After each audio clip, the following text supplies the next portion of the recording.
안녕하세요. 러브인 한국살이 서정배입니다. 여러분, 외국에서 온 귀한 아내 처음 맞이하면 마음이 참 바쁘시죠? 이것도 알려줘야 할 것 같고 저것들 가르쳐야 할 것 같고, 그런데 막상 입을 때려니 뭐부터 어떻게 해야 할지 난감하실 겁니다. 아내에게 무엇부터 가르칠까 고민하는 남편분들, 이 영상 하나로 끝내세요. 자, 여러분, 저도 예전에 ESL 과정 처음 배울 때 궁금한 게 참 많았습니다. 하루는 선생님께 물었죠.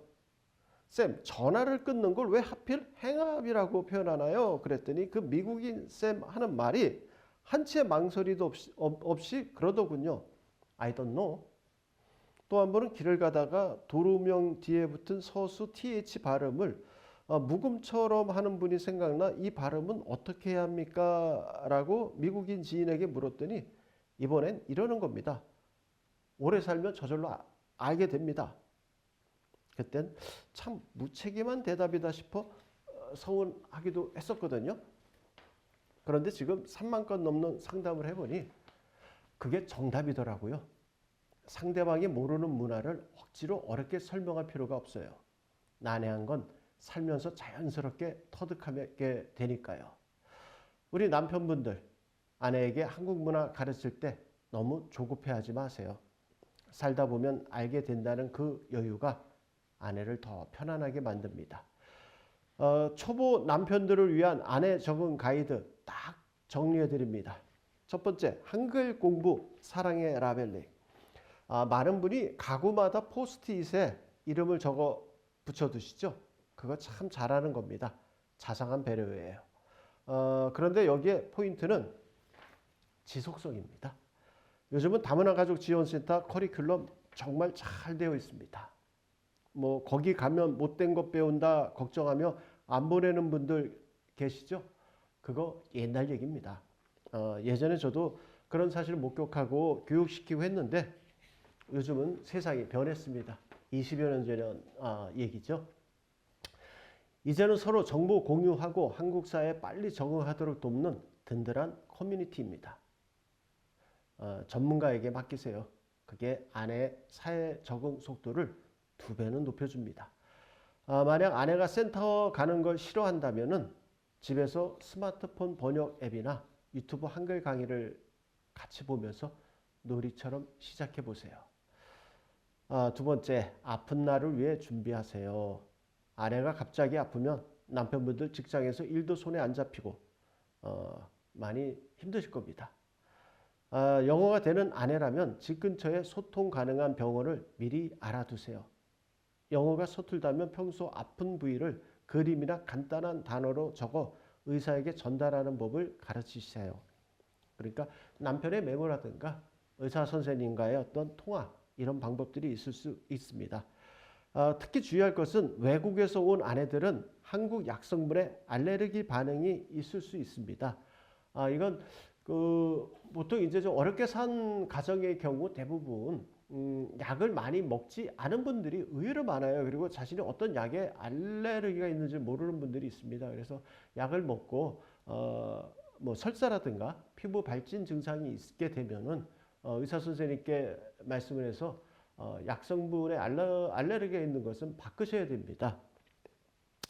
처음 약 먹고 이상이 없는지 잘 살피고 기록해두는 자상함을 보여주세요. 그리고 참고로 말씀드리면은 제 경우에는 이제 영어 잘하는 선생님, 의사 선생님 찾는 방법, 그러니까 이 동네에 있는 원장님들 중에 해외 봉사 많이 하시는 원장님들 계시잖아요. 그분들이 참 자상하시고 영어도 잘하시고 제가 이렇게 보니까 보편적으로 그러시더라고요. 그래서 그런 거 한번 참고하시면 좋을 것 같습니다. 그리고 의료보험 가끔 보험증 나오려면 몇 달 걸린다더라는 잘못된 정보 때문에 병원비 생으로 내며 고생하는 분들 많이 봅니다. 제가 상담했던 분도 맹장염 때문에 2달을 참으려 했다니까요. 영등포에서 봉제업하는 시어머니인데요. 며느리가 아픈데 2달을 더 기다려야 된다고 저한테 풀이험을 하시더라고요.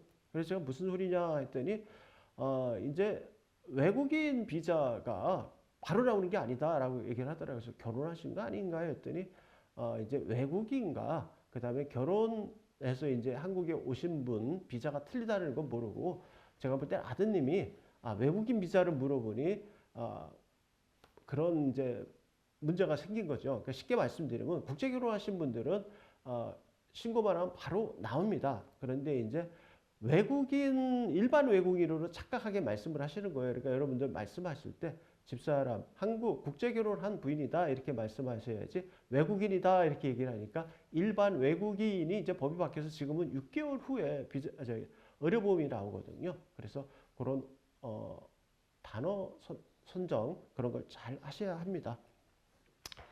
그래서 이제 다시 한번 말씀드리면은 혼인신고 서류 갖추면 바로 가능하다는 거, 그리고 잘 모를 때는 공단에 전화해서 국제결혼한 가정입니다라고 먼저 말씀하시고 상담을 시작하셔야 됩니다.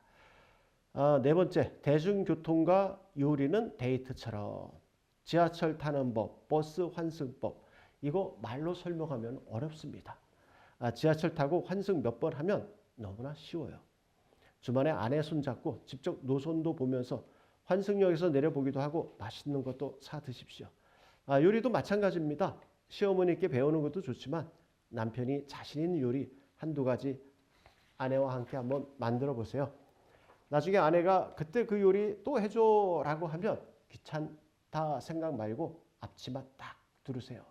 그게 바로 행복한 다문화 가정의 비밀입니다. 자, 다섯 번째, 아내를 지키는 강력한 호신술. 마지막으로 정말 중요한 건 바로 안전교육입니다. 저는 처음 만나는 외국인 여성들에게 다른 건 몰라도 112 신고법만큼은 꼭 귀에 못이 박히도록 이야기합니다. 이게 단순한 번호가 아니라요, 낯선 한국 땅에서 아내를 지켜줄 유일한 무기가 되기 때문입니다. 실제로 제가 상담했던 분 중에 이런 일이 있었던 분이 있어요. 길을 가다 성추행범을 만났는데 당황하지 않고 112에 전화를 걸었답니다. 그러고는 배운 대로 딱 한마디 했대요. 여보세요, 여기 나쁜 사람 있어요. 어떻게 됐을까요? 그 한마디에 상대가 겁을 먹고 바로 도망을 갔습니다. 그분이 요즘 이제 그런 일이 또 이렇게 생길 때는 진짜 안 누르고 전화번호 흉내만 내도 스스로 도망가서 위기를 모면하신다고 하더라고요. 우리 남편분들 아내에게 이 세 자리 번호 가르치는 것, 그리고 위급할 때 당당히 외칠 용기를 주는 것, 그게 바로 아내를 지키는 남편의 가장 큰 의무 아니겠습니까? 그리고 119도 마찬가지입니다. 아내를 가르치는 과정은 숙제가 아니라 함께 성장하는 시간입니다. 조금 느려도 괜찮습니다. 하나씩 천천히 나아가세요. 오늘 내용이 도움이 되셨다면 구독과 좋아요 부탁드립니다.